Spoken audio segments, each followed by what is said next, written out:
ଶ୍ରୀମଦ୍ ଭଗବଦ୍ ଗୀତା ତୃତୀୟ ଅଧ୍ୟାୟ ଶ୍ଲୋକ କ୍ରମାଙ୍କ 14 ଅଧ୍ୟାୟ ଏବଂ 15 ଅଧ୍ୟାୟ ସମ୍ବନ୍ଧରେ କୁହାଯାଇଛି। ଏଠାରେ ପ୍ରଶ୍ନ ହୁଏ, ଯଜ୍ଞ ନ କଲେ କ୍ଷତି କ'ଣ? ଏହା ଉପରେ ଦୃଷ୍ଟି ଚକ୍ରକୁ ସୁରକ୍ଷିତ ରଖିବା ପାଇଁ ଭଗବାନ ଯଜ୍ଞର ଆବଶ୍ୟକତା ପ୍ରତିପାଦନ କରୁଛନ୍ତି। ଏହି ଶ୍ଲୋକ ଦୁଇଟିର ଭାବାର୍ଥ ହେଲା, ସମସ୍ତ ପ୍ରାଣୀ ଅନ୍ନରୁ ଉତ୍ପନ୍ନ ହୁଅନ୍ତି। ଅନ୍ନର ଉତ୍ପତ୍ତି ବୃଷ୍ଟିରୁ ହୁଏ, ବୃଷ୍ଟି ଯଜ୍ଞରୁ ହୁଏ।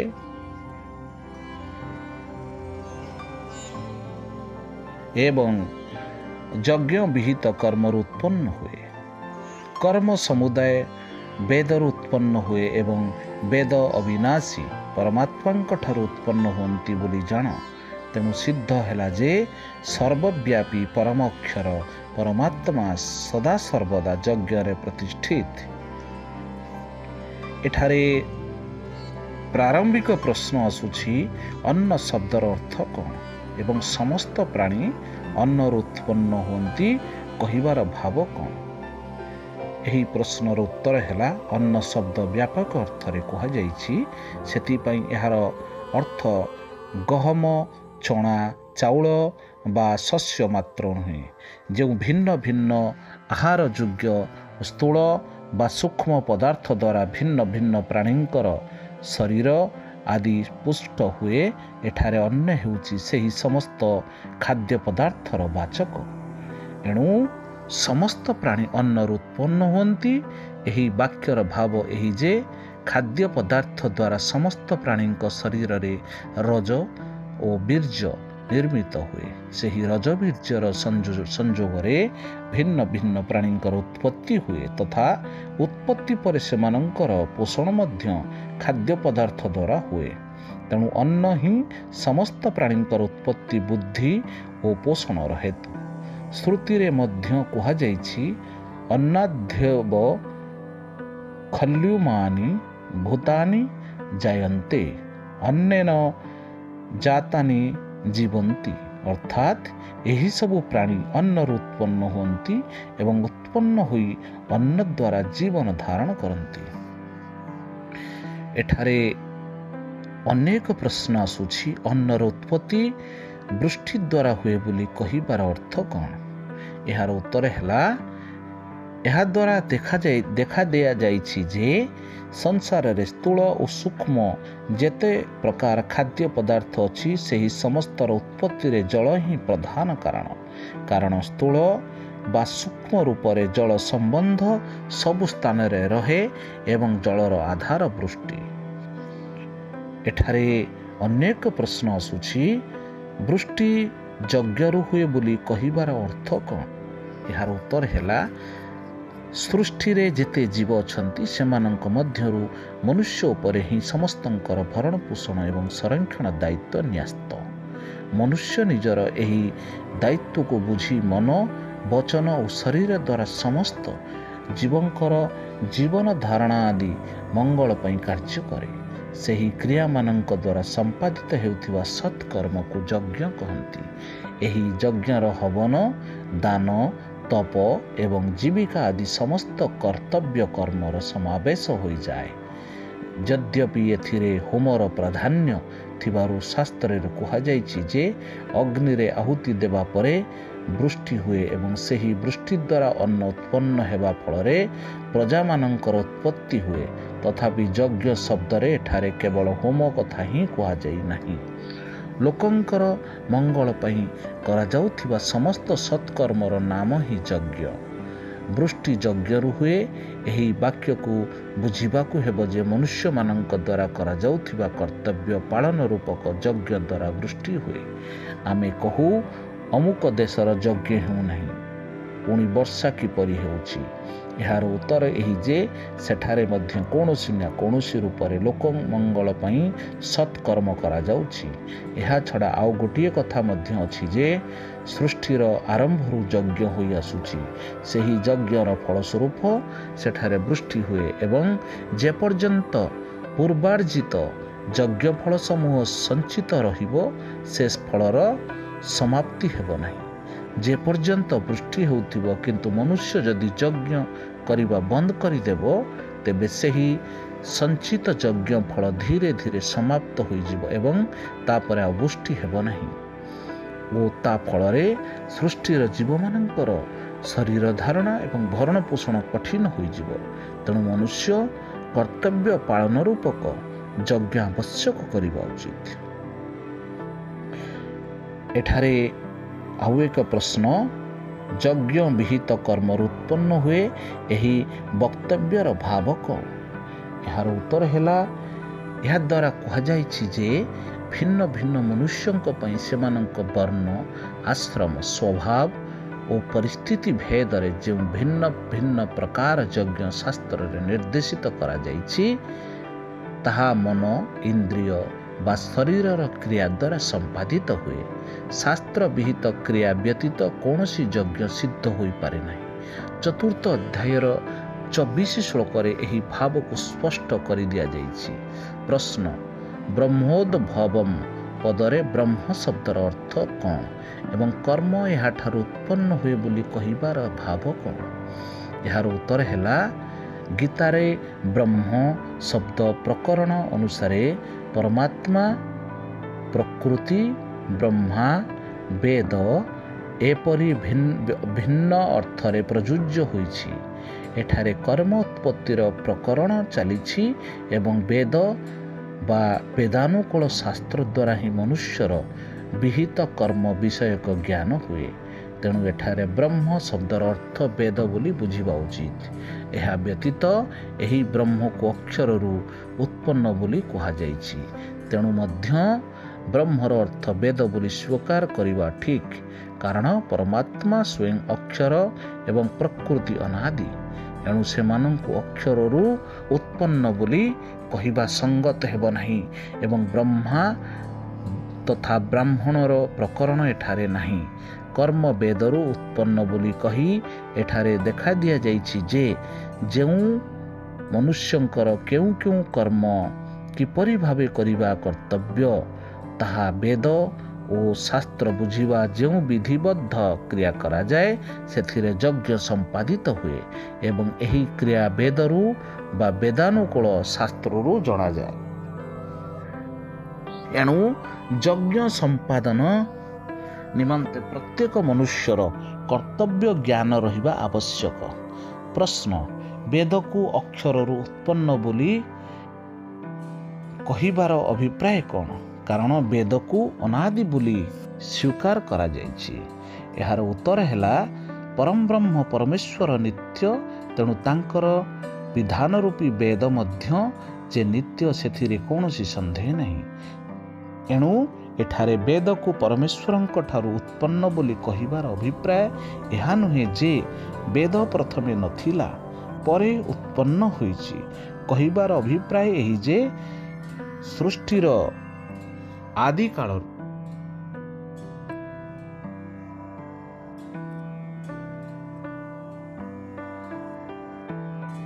ପରମେଶ୍ୱରଙ୍କ ଠାରୁ ବେଦ ପ୍ରକଟ ହୁଏ ଏବଂ ପ୍ରଳୟ କାଳରେ ତାଙ୍କଠାରେ ବିଲୀନ ହୋଇଯାଏ।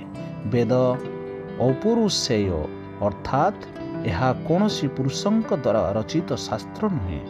ଏହି ଭାବ ନିରୂପଣ କରିବା ପାଇଁ ଏଠାରେ ବେଦ ଅକ୍ଷରରୁ ବା ଅବିନାଶୀ ପରମାତ୍ମାଙ୍କ ଠାରୁ ଉତ୍ପନ୍ନ ହୋଇଛି ବୋଲି କୁହାଯାଇଛି। ଅତଏବ ଏହି କଥାରୁ ବେଦ ଅନାଦି ବୋଲି ସିଦ୍ଧ କରାଯାଇଛି। ଏହି ଭାବରେ 17 ଅଧ୍ୟାୟର 23 ଶ୍ଲୋକରେ ମଧ୍ୟ ବେଦ ପରମାତ୍ମାଙ୍କ ଠାରୁ ଉତ୍ପନ୍ନ ବୋଲି କୁହାଯାଇଛି। ପ୍ରଶ୍ନ, ସର୍ବଗତମ୍ ବିଶେଷଣ ସହିତ ବ୍ରହ୍ମ ପଦ ଏଠାରେ କାହାର ବାଚକ ଏବଂ ହେତୁବାଚକ ତସ୍ମାଦ୍ ପଦ ପ୍ରୟୋଗ କରି ତାହା ଯଜ୍ଞରେ ନିତ୍ୟ ପ୍ରତିଷ୍ଠିତ ବୋଲି କହିବାର ଅଭିପ୍ରାୟ କ'ଣ? ଏହାର ଉତ୍ତର ହେଲା, ଏଇଠି ଅନ୍ତିମ ଉତ୍ତରଟି ସର୍ବଗତମ୍ ବିଶେଷଣ ସହିତ ବ୍ରହ୍ମପଦ ଏଠାରେ ସର୍ବବ୍ୟାପୀ, ସର୍ବଶକ୍ତିମାନ, ସର୍ବାଧାରା ପରମେଶ୍ୱରଙ୍କ ବାଚକ ଏବଂ ତସ୍ମାଦ୍ ପଦ ପ୍ରୟୋଗ ପୂର୍ବକ ସେହି ପରମେଶ୍ୱରଙ୍କ ଯଜ୍ଞରେ ନିତ୍ୟ ପ୍ରତିଷ୍ଠିତ ବୋଲି କହି ଦର୍ଶାଇଛନ୍ତି ଯେ ଯେଉଁ ବେଦର ସମସ୍ତ ଯଜ୍ଞର ବିଧି ବର୍ଣ୍ଣନା କରାଯାଇଛି ସେହି ବେଦ ହେଉଛି ଭଗବାନଙ୍କର ମୁଖ ନିଃସ୍ପୃହ ବାଣୀ। ଅତଏବ ବେଦ ନିର୍ଦ୍ଦେଶିତ ବିଧି ଅନୁସାରେ କରାଯାଇଥିବା ଯଜ୍ଞରେ ସମସ୍ତ ଯଜ୍ଞର ଅଧିଷ୍ଠାତା ସର୍ବବ୍ୟାପୀ ପରମେଶ୍ୱର ସର୍ବଦା ସ୍ୱୟଂ ବିରାଜମାନ ଅର୍ଥାତ୍ ଯଜ୍ଞ ସାକ୍ଷାତ ପରମେଶ୍ୱରଙ୍କର ମୂର୍ତ୍ତି ଅଟେ। ତେଣୁ ପ୍ରତ୍ୟେକ ମନୁଷ୍ୟ ଭଗବତ ପ୍ରାପ୍ତି ପାଇଁ ଭଗବାନଙ୍କ ଆଜ୍ଞାନୁସାରେ ନିଜ ନିଜର କର୍ତ୍ତବ୍ୟ ପାଳନ କରିବା ଉଚିତ।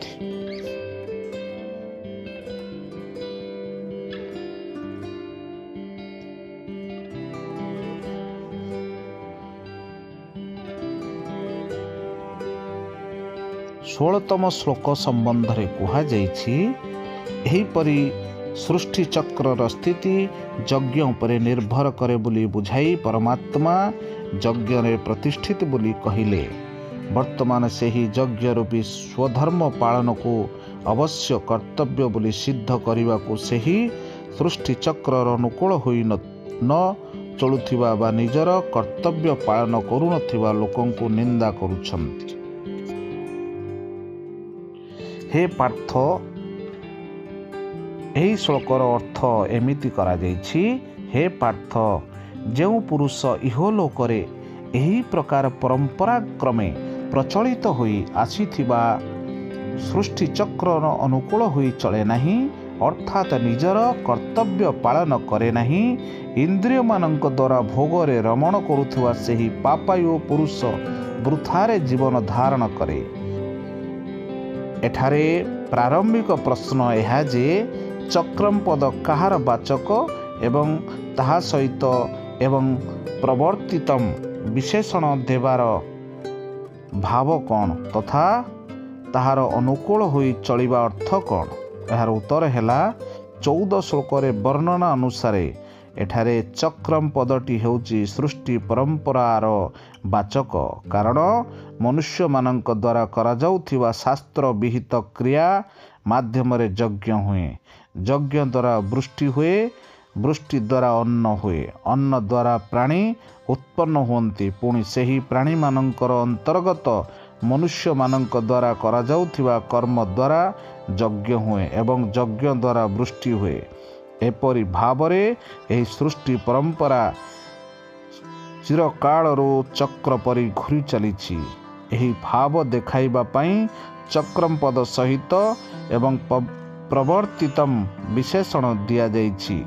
ନିଜ ନିଜର ବର୍ଣ୍ଣ, ଆଶ୍ରମ, ସ୍ୱଭାବ ଏବଂ ପରିସ୍ଥିତି ଅନୁସାରେ ଯେଉଁ ମନୁଷ୍ୟର ଯାହା ସ୍ୱଧର୍ମ ତା ଉପରେ ଯାହା ପାଳନ କରିବାର ଦାୟିତ୍ୱ ରହିଛି ସେହି ଅନୁସାରେ ସାବଧାନ ହୋଇ ନିଜର କର୍ତ୍ତବ୍ୟ ପାଳନ କରିବା ହିଁ ସେହି ଚକ୍ର ଅନୁସାରେ ଚଳିବା। ଅତଏବ ଆସକ୍ତି ଓ କାମନା ତ୍ୟାଗ କରି କେବଳ ଏହି ସୃଷ୍ଟି ଚକ୍ରର ସୁବ୍ୟବସ୍ଥା ବଜାୟ ରଖିବାକୁ ଯେଉଁ ଯୋଗୀ ନିଜର କର୍ତ୍ତବ୍ୟ ଅନୁଷ୍ଠାନ କରନ୍ତି, ଯେଉଁଥିରେ କି ସ୍ୱାର୍ଥର ସମ୍ବନ୍ଧ ସାମାନ୍ୟ ମାତ୍ର ବି ନଥାଏ, ସେ ସେହି ସ୍ୱଧର୍ମ ରୂପକ ଯଜ୍ଞରେ ପ୍ରତିଷ୍ଠିତ ପରମେଶ୍ୱରଙ୍କୁ ପାଇପାରନ୍ତି। ଏଠାରେ ଅନ୍ୟ ଏକ ପ୍ରଶ୍ନ ଆସୁଛି, ଏହି ସୃଷ୍ଟି ଚକ୍ରର ଅନୁକୂଳ ହୋଇ ଚଳୁନଥିବା ମନୁଷ୍ୟକୁ ଇନ୍ଦ୍ରିୟ ରାମ ଓ ଅଘାୟୁ କହିବାର ତଥା ତାହାର ଜୀବନ ବ୍ୟର୍ଥ ବୋଲି କହିବାର ଅଭିପ୍ରାୟ କ'ଣ? ଏହାର ଉତ୍ତର ହେଲା, ନିଜର କର୍ତ୍ତବ୍ୟ ପାଳନ ନ କରିବା ହିଁ ଉପରୋକ୍ତ ସୃଷ୍ଟି ଚକ୍ରର ଅନୁକୂଳ ହୋଇ ନ ଚଳିବା। ନିଜର କର୍ତ୍ତବ୍ୟ ଭୁଲିଯାଇ ଯେଉଁ ମନୁଷ୍ୟ ବିଷୟରେ ଆସକ୍ତ ହୋଇ ନିରନ୍ତର ଇନ୍ଦ୍ରିୟମାନଙ୍କ ଦ୍ୱାରା ଭୋଗରେ ରମଣ କରୁଥାଏ, କୌଣସି ନା କୌଣସି ପ୍ରକାର ଭୋଗ ଦ୍ୱାରା ଇନ୍ଦ୍ରିୟମାନଙ୍କୁ ସନ୍ତୁଷ୍ଟ କରିବା ହିଁ ଯାହାର ଲକ୍ଷ୍ୟ ହୋଇଯାଇଥାଏ, ତାକୁ ଇନ୍ଦ୍ରିୟାରାମ ବୋଲି କୁହାଯାଇଛି। ଏହିପରି ଭାବରେ ନିଜର କର୍ତ୍ତବ୍ୟ ତ୍ୟାଗ କରି ଦେଉଥିବା ମନୁଷ୍ୟ ଭୋଗ କାମନାରେ ପ୍ରେରିତ ହୋଇ ସ୍ୱେଚ୍ଛାଚାରୀ ହୋଇଯାଏ। ନିଜ ସ୍ୱାର୍ଥରେ ଜଡ଼ିତ ରହିଥିବାରୁ ସେ ଅନ୍ୟମାନଙ୍କ ହିତ ଅହିତ ବିଚାର କରେ ନାହିଁ ଏବଂ ତା ଫଳରେ ଅନ୍ୟମାନଙ୍କ ଉପରେ ଖରାପ ପ୍ରଭାବ ପଡ଼େ। ଓ ସୃଷ୍ଟି ବ୍ୟବସ୍ଥାରେ ବିଘ୍ନ ଉପସ୍ଥିତ ହୋଇଯାଏ। ଏହା ଫଳରେ ସମସ୍ତ ପ୍ରଜା ଦୁଃଖୀ ହୁଅନ୍ତି। ଅତଏବ ନିଜର କର୍ତ୍ତବ୍ୟ ପାଳନ ନ କରି ସୃଷ୍ଟିରେ ଦୁର୍ବ୍ୟବସ୍ଥା ଉତ୍ପନ୍ନ କରୁଥିବା ଲୋକ ବିରାଟ ଦୋଷରେ ଭୋଗୀ ହୋଇଥାଏ ତଥା ସେ ନିଜର ସ୍ୱାର୍ଥ ସିଦ୍ଧି ପାଇଁ ଜୀବନ ସାରା ଅନ୍ୟାୟପୂର୍ବକ ଧନ ଓ ଐଶ୍ୱର୍ଯ୍ୟ ସଂଗ୍ରହ କରୁଥାଏ। ତେଣୁ ତାକୁ ଅଘାୟୁ ବୋଲି କୁହାଯାଏ।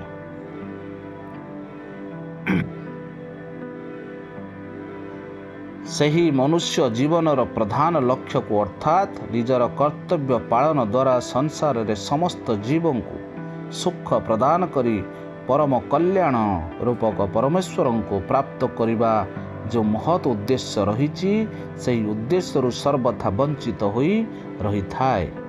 ତା ଫଳରେ ସେ ନିଜର ଅମୂଲ୍ୟ ମନୁଷ୍ୟ ଜୀବନକୁ ବିଷୟ ଭୋଗରେ ଜଡ଼ିତ କରି ବୃଥା ନଷ୍ଟ କରିଦିଏ। ତେଣୁ ତାର ଜୀବନ ବ୍ୟର୍ଥ ବୋଲି କୁହାଯାଇଛି।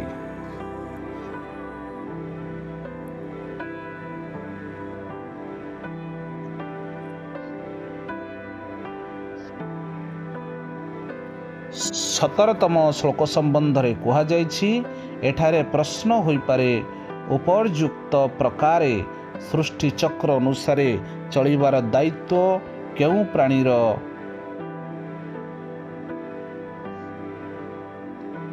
ସୃଷ୍ଟିଚକ୍ରର ଦାୟିତ୍ୱ କେଉଁ ଶ୍ରେଣୀର ମନୁଷ୍ୟଙ୍କ ଉପରେ ନ୍ୟସ୍ତ?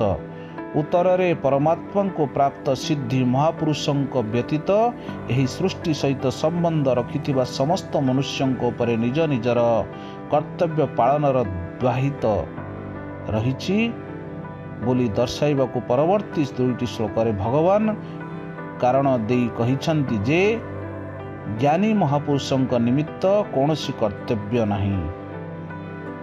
ଏହି ଶ୍ଲୋକର ଭାବାର୍ଥ ହେଲା, କିନ୍ତୁ ଯେଉଁ ପୁରୁଷ ଆତ୍ମାରେ ରମଣ କରୁଥାନ୍ତି ଏବଂ ଆତ୍ମାରେ ତୃପ୍ତ ତଥା ଆତ୍ମାରେ ସନ୍ତୁଷ୍ଟ ହୋଇ ରହିଥାନ୍ତି, ତାହାଙ୍କ ପାଇଁ କୌଣସି କର୍ତ୍ତବ୍ୟ ନାହିଁ। ଏଠାରେ ପ୍ରଶ୍ନ ଆସୁଛି, ତୁ ପଦ ଅଭିପ୍ରାୟ କ'ଣ? ଏହାର ଉତ୍ତର ହେଲା, ପୂର୍ବ ଶ୍ଲୋକମାନଙ୍କରେ ଯେଉଁମାନଙ୍କ ପାଇଁ ସ୍ୱଧର୍ମ ପାଳନ ଆବଶ୍ୟକ କର୍ତ୍ତବ୍ୟ ବୋଲି କୁହାଯାଇଛି ଏବଂ ସ୍ୱଧର୍ମ ପାଳନ କରୁନଥିବାରୁ ଅଘାୟୁ ବୋଲି, ଯାହାଙ୍କର ଜୀବନ ବ୍ୟର୍ଥ ବୋଲି କୁହାଯାଇଛି, ସେହିସବୁ ପୁରୁଷଙ୍କ ଠାରୁ ସମ୍ପୂର୍ଣ୍ଣ ଭିନ୍ନ ତଥା ଶାସ୍ତ୍ର ଶାସନର ଊର୍ଦ୍ଧ୍ୱକୁ ଉଠିଯାଉଥିବା ଜ୍ଞାନୀ ମହାପୁରୁଷଙ୍କୁ ପୃଥକ କରି ତାଙ୍କ ସ୍ଥିତିର ବର୍ଣ୍ଣନା କରିବାକୁ ଏଠାରେ ତୁ ପଦ ପ୍ରୟୋଗ କରାଯାଇଛି। ପ୍ରଶ୍ନ, ଆତ୍ମରିତଃ, ଆତ୍ମତୃପ୍ତଃ ଏବଂ ଆତ୍ମନି ଏବ ସନ୍ତୁଷ୍ଟଃ ଏହି ତିନୋଟି ବିଶେଷଣ ସହିତ ଯଃ ପଦଟି କେଉଁ ମନୁଷ୍ୟଙ୍କ ବାଚକ ବୋଲି ମାନବ କହିବାର ଅଭିପ୍ରାୟ କ'ଣ? ଏହାର ଉତ୍ତର ହେଲା, ଉପର୍ଯ୍ୟୁକ୍ତ ବିଶେଷଣମାନଙ୍କ ସହିତ ଯଃ ପଦଟି ହେଉଛି ସଚ୍ଚିଦାନନ୍ଦ ଘନ ପୂର୍ଣ୍ଣ ବ୍ରହ୍ମ ପରମାତ୍ମାଙ୍କୁ ପ୍ରାପ୍ତ ଜ୍ଞାନୀ ମହାପୁରୁଷମାନଙ୍କ ବାଚକ ଏବଂ ତାଙ୍କୁ ମାନବ କହି ଦେଖାଉଛନ୍ତି ଯେ ଯେକୌଣସି ମନୁଷ୍ୟ ସାଧନା କରି ଏପରି ସ୍ଥିତିରେ ପହଞ୍ଚି ପାରିବ, କାରଣ ପରମାତ୍ମାଙ୍କୁ ପ୍ରାପ୍ତ କରିବାର ଅଧିକାର ସମସ୍ତ ମନୁଷ୍ୟଙ୍କର ରହିଛି। ଏଠାରେ ପ୍ରଶ୍ନ ଆସୁଛି, ଏବ ଅବ୍ୟୟ ସହିତ ଆତ୍ମରତି ବିଶେଷଣ ପ୍ରୟୋଗର ଭାବ କ'ଣ? ଏହାର ଉତ୍ତର ହେଲା, ଏହି ବିଶେଷଣ ଦ୍ୱାରା ଦର୍ଶାଯାଇଛି ଯେ ସ୍ୱପ୍ନରୁ ଜାଗ୍ରତ ହୋଇଥିବା ମନୁଷ୍ୟର ଦୃଷ୍ଟିରେ ସ୍ୱପ୍ନର ସୃଷ୍ଟି ଯେପରି ଶୂନ୍ୟ ହୋଇଯାଏ, ପରମାତ୍ମାଙ୍କୁ ପ୍ରାପ୍ତ ହୋଇଥିବା ମନୁଷ୍ୟଙ୍କ ଦୃଷ୍ଟିରେ ଏହି ସମ୍ପୂର୍ଣ୍ଣ ଜଗତ ସେହିପରି ସ୍ୱପ୍ନର ସୃଷ୍ଟି ପରି ଶୂନ୍ୟ ହୋଇଯାଏ। ତେଣୁ କୌଣସି ବି ସାଂସାରିକ ବସ୍ତୁରେ ତାଙ୍କର କିଞ୍ଚିତ ମାତ୍ର ପ୍ରୀତି ହୁଏ ନାହିଁ ଏବଂ ସେ କୌଣସି ବସ୍ତୁର ରମଣ କରନ୍ତି ନାହିଁ। ସେ କେବଳ ମାତ୍ର ଏକ ପରମାତ୍ମାଙ୍କ ଠାରେ ଅଭିନ୍ନ ଭାବରେ ଅଟଳ ସ୍ଥିତିରେ ରହିଯାଆନ୍ତି। ତେଣୁ ତାଙ୍କର ମନ ବୁଦ୍ଧି ସଂସାରରେ ରମଣ କରେ ନାହିଁ। ତାଙ୍କର ନିଶ୍ଚୟରେ କେବଳ ପରମାତ୍ମା ହିଁ ଏକମାତ୍ର ସତ୍ୟ ବସ୍ତୁ।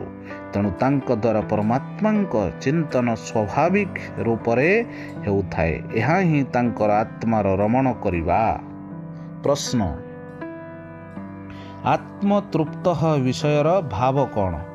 ଏହାର ଉତ୍ତର ହେଲା, ଏହାଦ୍ୱାରା ଦର୍ଶାଯାଇଛି ଯେ ପରମାତ୍ମାଙ୍କୁ ପ୍ରାପ୍ତ ହେଉଥିବା ପୁରୁଷ ପୂର୍ଣ୍ଣ କାମ ହୋଇଯାଆନ୍ତି। ତାଙ୍କ ପାଇଁ କୌଣସି ବସ୍ତୁ ପାଇବାର ଯୋଗ୍ୟ ହୋଇ ରହେ ନାହିଁ ତଥା କୌଣସି ସାଂସାରିକ ବସ୍ତୁର ଟିକିଏ ହେଲେ ଆବଶ୍ୟକତା ରହେ ନାହିଁ। ସେ ପରମାତ୍ମାଙ୍କ ସ୍ୱରୂପରେ ଅନନ୍ୟ ଭାବରେ ସ୍ଥିତ ହୋଇ ସଦାସର୍ବଦା ତୃପ୍ତ ରହନ୍ତି। ପ୍ରଶ୍ନ, ଆତ୍ମନି ଏବ ସନ୍ତୁଷ୍ଟ ବିଶେଷଣର ଭାବ କ'ଣ? ଏହାର ଉତ୍ତର ହେଲା, ଏହାଦ୍ୱାରା ଦେଖାଇ ଦିଆଯାଇଛି ଯେ ପରମାତ୍ମାଙ୍କୁ ପ୍ରାପ୍ତ ପୁରୁଷ ନିତ୍ୟ ନିରନ୍ତର ପରମାତ୍ମାଙ୍କ ଠାରେ ସନ୍ତୁଷ୍ଟ ହୋଇ ରହନ୍ତି। ସଂସାରର କୌଣସି ବିରାଟ ପ୍ରଲୋଭନ ମଧ୍ୟ ତାଙ୍କୁ ନିଜ ଆଡ଼କୁ ଆକୃଷ୍ଟ କରିପାରେ ନାହିଁ। କୌଣସି ଘଟଣାରୁ ବା କୌଣସି କାରଣରୁ ସେ ଟିକିଏ ବି ଅସନ୍ତୁଷ୍ଟ ହୁଅନ୍ତି ନାହିଁ। ସଂସାରର କୌଣସି ବସ୍ତୁ ସହିତ ତାଙ୍କର କୌଣସି ସମ୍ବନ୍ଧ ରହେ ନାହିଁ। ସେ ସଦାସର୍ବଦା ହର୍ଷ ଶୋକାଦି ବିକାରରୁ ସର୍ବଥା ଅତୀତ ହୋଇ ସଚ୍ଚିଦାନନ୍ଦ ଘନ ପରମାତ୍ମାଙ୍କ ଠାରେ ନିରନ୍ତର ସନ୍ତୁଷ୍ଟ ହୋଇ ରହନ୍ତି। ଏଠାରେ ଅନ୍ୟ ଏକ ପ୍ରଶ୍ନ ଆସୁଛି, ତାଙ୍କ ପାଇଁ କୌଣସି କର୍ତ୍ତବ୍ୟ ବାକି ରହି ନଥାଏ କହିବାର ଭାବ କ'ଣ? ଏହାର ଉତ୍ତର ହେଲା, ଏହି ବକ୍ତବ୍ୟର ଭାବ ହେଉଛି ଉପର୍ଯ୍ୟୁକ୍ତ ବିଶେଷଣଯୁକ୍ତ ମହାପୁରୁଷ ପରମାତ୍ମାଙ୍କୁ ପାଇସାରିଛନ୍ତି। ଅତଏବ ତାଙ୍କର ସମସ୍ତ କର୍ତ୍ତବ୍ୟ ସମାପ୍ତ ହୋଇଯାଇଛି। ସେ କୃତକୃତ୍ୟ ହୋଇଯାଇଛନ୍ତି। କାରଣ ମନୁଷ୍ୟ ପାଇଁ ଯେତେ ପ୍ରକାର କର୍ତ୍ତବ୍ୟ ବିଧାନ ହୋଇଯାଇଛି, ସେସବୁର ଉଦ୍ଦେଶ୍ୟ କେବଳ ଏକମାତ୍ର ପରମ କଲ୍ୟାଣ ରୂପ ପରମାତ୍ମାଙ୍କୁ ପ୍ରାପ୍ତି କରିବା। ତେଣୁ ଯାହାଙ୍କର ସେହି ଉଦ୍ଦେଶ୍ୟ ପୂରଣ ହୋଇଯାଇଛି, ତାଙ୍କର କହିବା ପାଇଁ ଆଉ କିଛି ବାକି ରହେ ନାହିଁ। ତାଙ୍କ କର୍ତ୍ତବ୍ୟର ସମାପ୍ତି ହୋଇଯାଏ।